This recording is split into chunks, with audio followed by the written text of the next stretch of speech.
안녕하세요. 김성길 목사와 함께하는 GTS 말씀 묵상 시간입니다. 오늘은 7주차의 두 번째 날 묵상입니다. 두 번째 날 묵상은 주제가 중요한 것 찾기입니다. 있는 그대로 보고 중요한 것 찾기. GTS 묵상은 일반 묵상과 좀 다르게 일주일 동안 한 본문을 가지고 묵상한다는 것, 그리고 그 묵상을 그냥 묵상하는 게 아니라 날짜별로 주제가 다르다는 것, 그 이유가 다 있죠. 그래서 이 GTS는 크게 보면 이제 세 가지의 특징 또 목표를 가지고 있습니다. 하나는 역동성이에요. 말씀을 이렇게 깊이 묵상할수록 더 많은 것들을 깨닫게 되고 더 깊은 것들을 깨닫게 되죠. 역동성이라는 건 내 영혼의 움직임이에요. 우리가 지식적으로 늘 듣고 배우기만 하는 신앙이 아니라 내 안에서 내가 직접 느끼고 깨닫고 감동받고, 이게 역동성이라고 합니다. 그 다음에 이제 두 번째는 암송 능력이에요. 암기 능력. 우리가 말씀을 많이 읽고 또 배우고 하는 것도 당연히 해야 되지 일이지만, 마지막 최종적인 거는 듣고 배운 말씀들이, 또 읽었던 말씀들이 내 속에, 생각 속에 기록이 돼서 그것이 항상 이렇게 생각나고 떠오르게 돼야 되겠죠. 그래야만 사람은 생각나는 것만 행동하게 돼 있기 때문에 그런 겁니다. 그러니까 암송 능력을 키워야 되는 거예요. 그 다음에 이제 세 번째는 말씀이 은혜 받는 것으로 그치면 안 되잖아요. 내 삶을 변화시키고 내 삶을 발전시켜주고 내 삶을 능력 있게 만들어줘야 되잖아요. 그래서 이제 7개, 일주일 동안 6가지의 주제를 사용하는 거예요. 이 6가지의 주제를 우리의 생활 속에서 사용할 수 있도록 익숙하게 훈련이 되면 이게 굉장히 삶을 변화시키게 됩니다. 우리 아이들이 공부하는데 요 일주일 동안의 시스템을 사용할 줄 알면 학습에 굉장히 뛰어난 능력을 발휘하게 됩니다. 예를 들면 오늘은 주제가 중요한 것 찾기예요. 네, 업무를 보시는 분들은 업무에서 가장 중요한 걸 찾는 연습을 하게 되면 효과적인 업무의 일을 할 수가 있게 되겠죠. 또 아이들이 공부를 하면서 오늘 공부하는 과목 속에서 제일 중요한 게 뭐지? 이 중에서 제일 중요한 것은 뭘까? 여기에다가 중심을 두고 그걸 찾아낼 수 있다면 굉장히 집중력, 또 생각, 기억력 이런 것들이 굉장히 탁월하고 분석력 이런 것들이 굉장히 탁월하게 발전할 수가 있게 되는 거죠. 지금은 그냥 공부하거든요. 그냥 읽고 그냥 외우고 그냥 무엇이 중요한지 나중에 가서 그런 것들을 이제 사회생활 하면서 찾고 또 느끼고 발전시켜 나가야 되는데 그런 훈련이 어려서부터 안 되다 보니까 막상 어떤 일이 부딪혀도 제일 중요한 게 뭔지 모르고 막 기계처럼 움직일 수밖에 없거든요. 그래서 요 일주일 동안 특히 월, 화, 수, 목, 금, 토 6개의 주제는 우리가 일상생활에서 꼭 활용할 수 있는 주제입니다. 오늘은 중요한 것 찾기예요. 우선 본문에서 중요한 것 찾는 묵상을 하고 그 다음에 또 하루의 삶 속에서 제일 중요한 것이 뭐지? 오늘 내가 제일 먼저 처리해야 될 것, 또 그게 왜 중요한지 이제 이런 것들을 이렇게 생각해보는 그런 날을 삼아 보시면 생활에 변화를 가져오는 것을 느끼게 될 수 있습니다.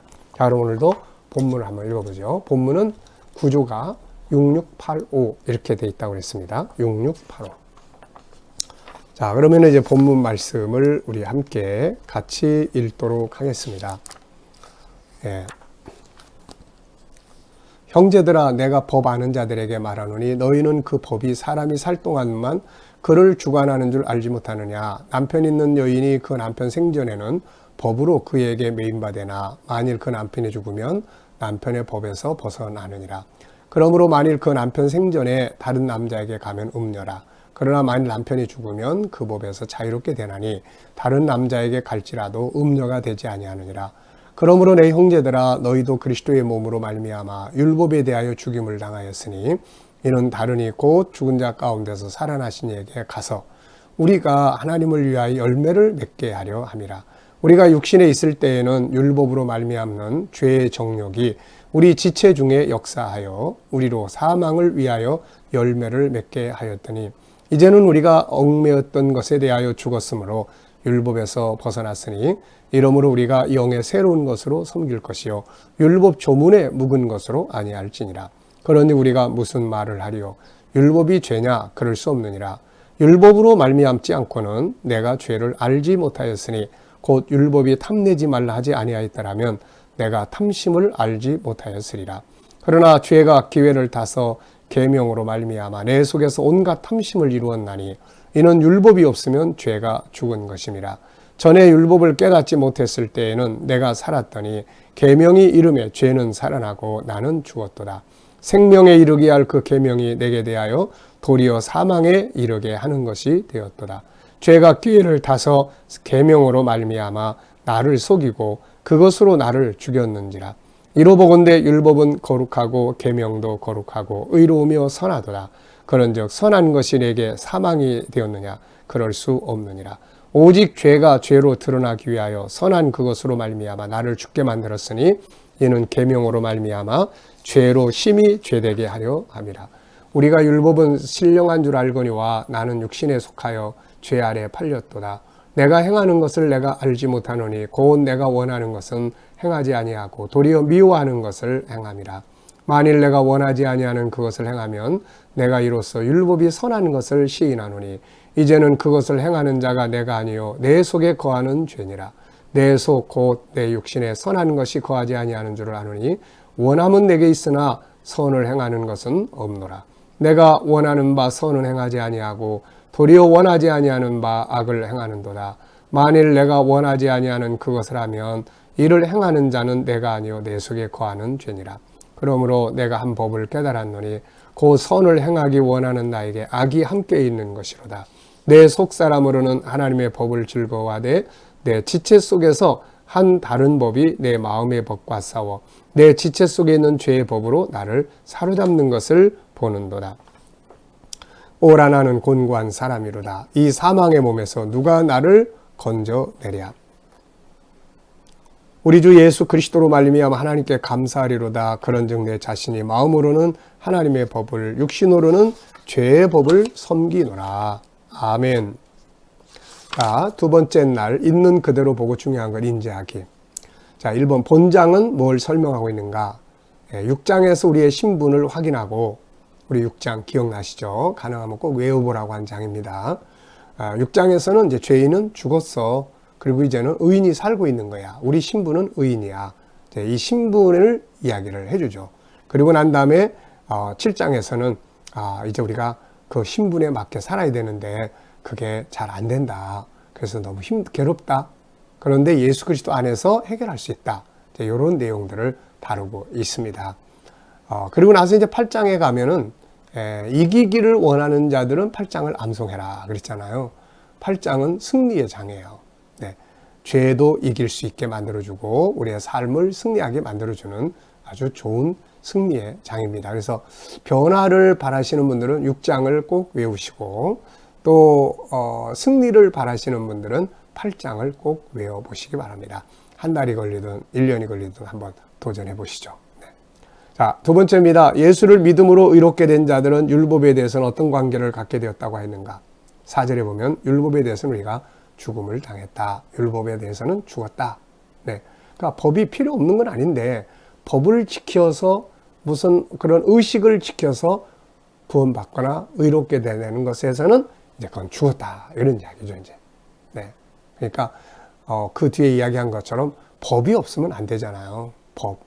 우리 사회가 법이 안 지켜진다고 한번 생각해 보십시오. 교통 사거리에서 법이 안 지켜진다면 얼마나 혼란이 일어나겠어요. 그래서 법은 필요한 거예요. 법은 이 뒤에 율법의 성격에 대해서도 꼭 또 이야기를 해요.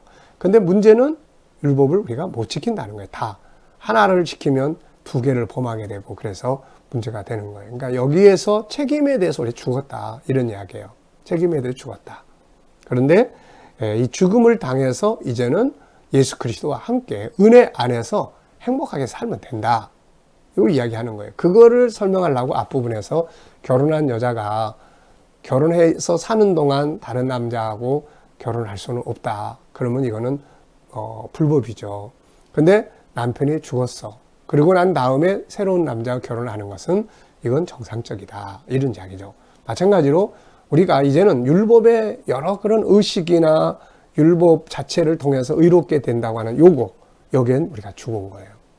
그러니까 이제는 우리는 율법하고 친하게 지내지 말고 예수님하고 친하게 지내서 예수님이 우리한테 준 선물은 뭐예요? 우리에게 주신 은혜의 선물은 믿음으로 의롭게 되는 거죠. 그 의로움 안에서 이제는 믿음 안에서 하나님과 친하고 그리고 열매를 맺어가도록 하는 것. 이것이 아주 중요한 거죠. 네. 자, 1절로 5절에서 가장 중요한 건 무엇이며 이유는 뭔가? 네, 저는 율법에 대해서 죽었으니 어찌 이제 죽은 자 가운데서 살아나신 그리스도에게로 가서. 이게 참 중요한 말이에요. 이제는 법에 자꾸 매이지 말고 그리스도께 가서 예수께 가서 네, 열매를 맺어야 된다. 세 번째입니다. 율법은 우리에게 뭘 알게 하는가? 7절 보면 죄를 알게 해요. 죄. 이건 선이고 이거는 죄야. 네, 이거는 악이야. 이거는 선이야. 자, 선한 걸 맺어야 돼. 이걸 구분시켜 주는 거예요. 이렇게. 구분. 뭘 하려면은 이론적인 기준이 있어야 되잖아요. 뭘 하든. 바로 율법은 그런 성격을 가지고 있습니다. 자, 6절로 10절에서 가장 중요한 건 무엇이며 이유는 뭔가? 여기 아주 중요한 말씀이 단어가 나와요. 하나는 얽매였던 것에 대해서 죽었으므로 우리를 얽매이던 것들이 있어요.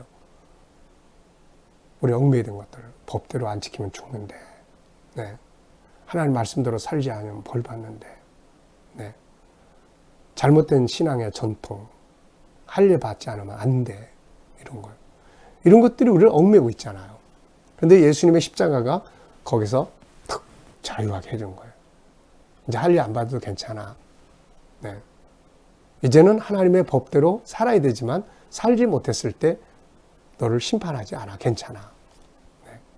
그래서 얽매였던 것. 오늘날 우리의 삶에서도 한번 보세요. 심리적 질병들, 우울증, 또 뭐 공포감, 또 염려, 근심, 마음의 두려움, 또 어떤 잘못된 생활 이런 것들이 이제는 그것 때문에 막 괴로워할 필요 없는 거예요. 얽매였던 것에서 다 죽었다. 얽매였던 거 다 죽었다. 이걸 선언해야 돼. 다 죽었다. 그리고 영의 새로운 것. 이 말은 내 영이 이제 새롭게 살아야 되고 또 성령의 인도를 따라서 살아야 되고 성령에 충만하면 그 속에 살아야 된다. 이제 그런 이야기죠. 네 번째입니다. 우리는 원하는 것은 행하지 아니하고 도리어 뭘 행하게 되는가? 15절에 보면 미워하는 것을 자꾸 해요. 네. 우리 가끔가다 그런 경우가 있죠. 자기 아버지가 술 취하고 방탕하고 막 폭력적이고 이런 거 보면서 난 다시 저기를 안 갈 거야.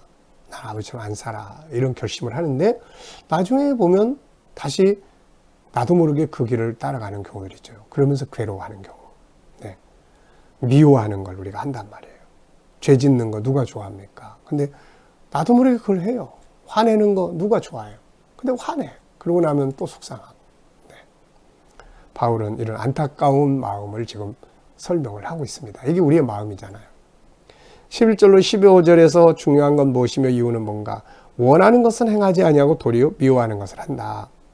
자, 다섯 번째입니다. 사람 속에는 두 가지는 무엇인가? 21절에 보면 선과 악. 선과 악이 우리 속에 들어있어요. 같이. 이거 생각하면 창세기 어디와 어디가 딱 떠오릅니까? 네. 선은 창세기 1장 27절. 하나님의 형상대로 만들어진 내 영혼의 성품이거든요. 그 다음에는 창세기 3장은 죄예요. 죄. 창세기 3장은 죄입니다. 네. 그래서 우리 안에는 창세기 1장 27절에 하나님을 닮은 선한 성품이 작동하고 있고 또 하나는 창세기 3장의 죄성이 또 작동을 하고 있습니다. 자, 16절로 21절에서 가장 중요한 건 무엇이며 이유는 뭔가? 자, 그러면서 이제 여기서 아주 중요한 말을 해요. 17절 또 20절 이런 데 보면은 아주 중요한 말을 합니다. 죄 짓는 것은 내가 아니다. 내가 아니다. 내가 아니고 그 다음에 내 속에 거하는 죄다. 창세기 1장 27절에 참 나예요. 하나님이 참 나를 만들어줬잖아요. 그게 선입니다. 하나님의 형상은 영혼을 말하는데 그 영혼의 본성은 선한 거예요. 그 안에 하나님의 성품들이 있잖아요. 근데 3장에 이 죄가 들어왔어요. 이게 들어와서 안방 차지하고 있는 거죠. 그래서 이때부터는 얘가 나를 끌고 가는 거예요. 그런데 많은 사람들이 이것이 참 자기인 줄을 알아요. 이건 속고 있는 거죠. 그래서 마태복음 16장 24절에 보면 예수님께서 나를 따라오려거든 자기를 부인해라. 자기를 부인하는 말은 가짜 나를 버리라 그런 말이에요. 가짜 나를 버리라. 네. 그래서 참 나와 가짜 나 이것을 좀 우리가 7장에서는 꼭 기억하면 좋겠어요. 우리를 죄의 몸에서 건져낼 수 있는 유일한 분은 누구인가? 25절에 보면 우리 주 예수 그리스도입니다. 22절로 25절에서 가장 중요한 것은 무엇이며 이유는 뭔가? 저는 세 가지를 적었는데요. 하나는 산자의 탄식. 사실 우리가 질병 가운데 당뇨병이나 또 나병이나 이런 병들은 자기가 아픈 부분을 아프게 못 느끼죠. 그게 죽어가기 때문에. 죽은 자는 못 느끼는 거예요. 죄를 지었을 때 막 마음 아파하는 건 그래도 그 심령이 살아있다는 증거입니다. 단지 그걸 기뻐하거나 당연시 여기면 안 되죠. 아파하는 것. 네. 그리고 우리 안에 있는 두 가지의 법. 네. 그리고 감사한 것은 우리 주 예수 그리스도 안에서 감사하리로다. 네. 중요한 건 이거예요. 우리가 다른 방법으로 감사할 수 있는 게 아니라 우리 주 예수 그리스도로 말미암아 하나님께 감사한다. 이제 본격적으로 8장으로 넘어가서 예수 그리스도 안에서 내 탄식의 문제를 해결하게 해주는 것이죠. 자, 7번째입니다. 오늘 내용 중에서 가장 중요한 내용은 무엇이며 이유는 무엇인가? 세 가지 적었습니다. 첫째는 얽매인 것이 죽었다. 얽매인 것에서 이제 우리가 자유해야 된다. 그리고 이제 영의 새로운 것으로, 성령의 새로운 것으로 우리가 내 영이 형식적이고 외식적인 틀에 묶이는 게 아니라 내 영혼이 자유를 얻고 기뻐하며 살 수 있는 걸 말합니다. 그 다음에는 참 나와 가짜 나예요. 세상에 와서 우리가 꼭 만나야 될 것이 세 가지가 있다고 저는 생각을 해요. 하나는 하나님 만나는 것이고 두 번째는 참 나를 만나는 거예요. 심리학이라고 하는 학문이 있어요. 그 심리학의 목표가 뭔지 아세요? 심리학자들이 가르치는, 이야기하는. 그래서 목표가 뭐냐면은 참 자기를 찾는 거예요. 근데 문제는 세상의 심리학이나 세상은 참 자기가 누군지를 모릅니다. 알 수 없죠. 참 나는 안에 들어있는 거거든요. 속에. 근데 속에 들어가 봤어야 알죠. 몰라요. 그런데 성경은 참 나를 알려줘요.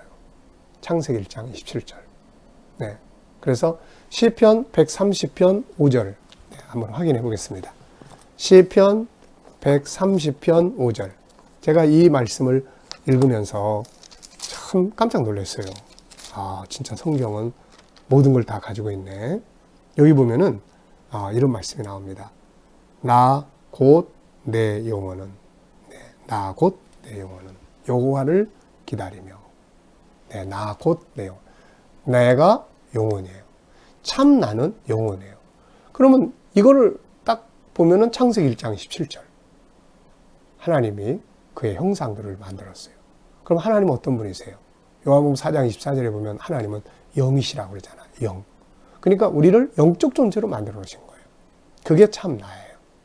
그래서 이 영혼 속에는 하나님을 닮은 많은 성품이 들어있는데 우리는 그걸 대표적으로 5개를 공부를 하잖아요. 유일성, 인격성, 또 거룩성, 사랑성, 영원성. 창세기부터 요한계시록까지 나타나는 하나님의 성품이에요. 이게 우리 속에 들어있는 거죠. 이게 진짜 나예요.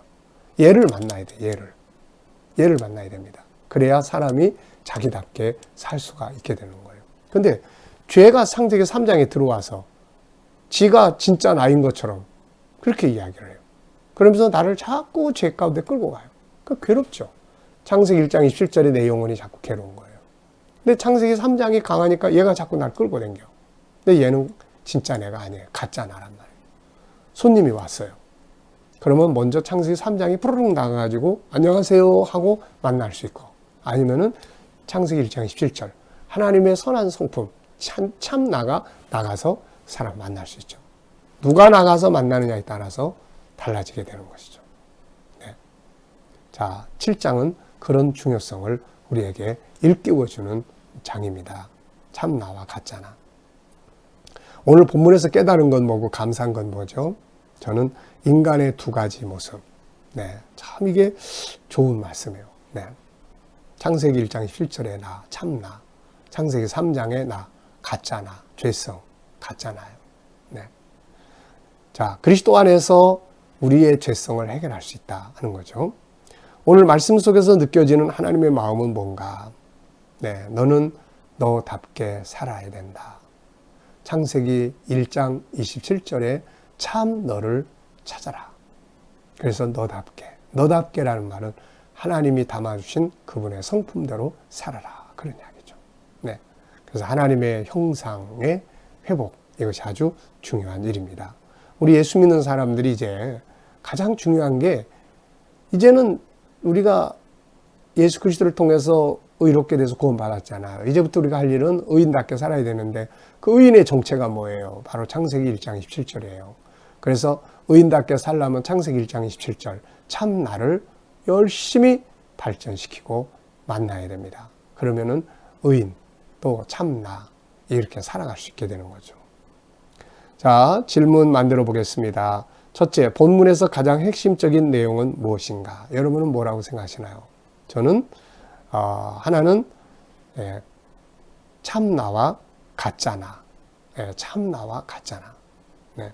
특히 저는 G7이라고 하는 하나님의 형상을 발전시키기 위해서 이렇게 G7 운동을 하고 있는 사람이다 보니까 이 묵상을 통해서 이런 것들을 더 이렇게 분명하게 알게 돼요.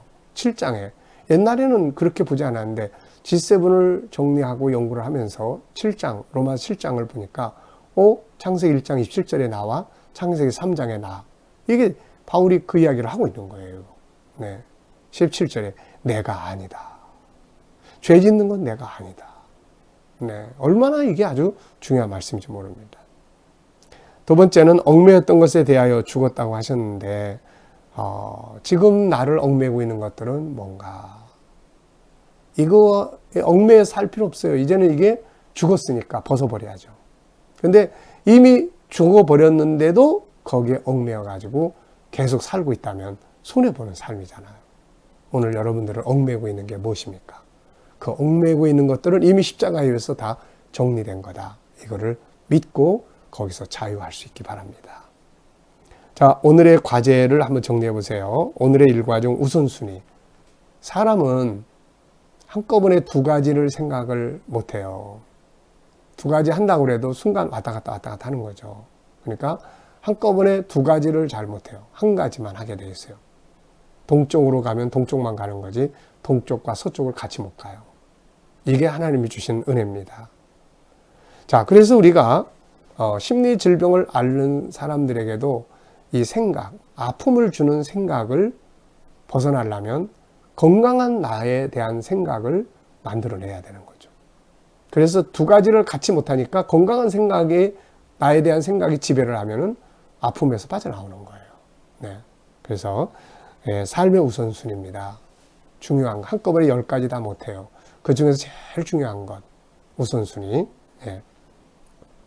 한번 정해보시기 바랍니다. 자, 오늘도 우리가 묵상에서 주신 말씀들을 기억하시면서 참나와 가짜나, 참나로 살아가는 그런 날이 되어보시기 바랍니다. 기도하고 마치겠습니다. 하나님 아버지 감사합니다. 오늘도 로마서 7장의 묵상을 통해서 참나의 모습을 또 생각하게 하심을 감사합니다. 가짜 나가 나처럼 살지 않게 하시고 진짜 내가 살게 하여 주옵소서. 하나님, 우리가 또 부족해서 넘어지는 것들은 예수 십자가 안에서 항상 해결함으로 묶임이 없게 하여 주옵소서. 오늘도 우리 자녀들과 친척들, 이웃들 중에 믿지 않는 자들, 곁길로 가는 자들 다 주께로 돌아오게 하여 주시옵소서. 구원받게 하여 주옵소서. 또 우리 자녀들과 우리 모든 성도들, 어린아이로부터 청소년, 청장년들의 이르기까지 하나님, 저희들이 어느 곳에 있든지 코로나 바이러스로부터 머리털 하나 상하지 않도록 지켜주시고, 또 하나님 저희들이 또 믿음으로 행하는 직장과 사업장마다 형통하게 하시고, 우리 자녀들이 꿈꾸며 갖는 비전들이 다 이루어지도록 복 내려 주옵소서. 하나님이 나라와 민족 붙들어 주시고, 또 이 땅에서 코로나 바이러스가 속히 손을 대게 하시며, 하나님 이 나라의 지도자들에게 지혜와 명철 주셔서 이 나라를 바른 길로 이끌어갈 수 있도록 하나님 은혜 베풀어 주옵소서. 거룩하신 우리 하나님 아버지, 하나님께서 또 이 세계 곳곳에 있는 선교사님들과 저들의 사역에 함께하여 주시고 또 믿음을 지키기 위해서 핍박받는 교회와 성도들을 지켜 주시옵소서. 감사하며 예수님의 이름으로 기도하옵나이다. 아멘.